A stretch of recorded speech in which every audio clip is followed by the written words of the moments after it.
दरबार की जय। हर हर महादेव। तो देखिए गुरु बहिना सावन के महीना आ गइल बा।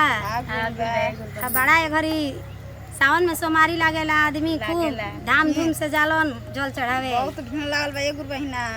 गुरु बहिना एगो बाड़ी खूब निहोरा करते महादेव जी के कैसे कि रौरा जाके बस गई ऐसा जगह कि हम पहुँचबे ना करब। जय हो जय हो।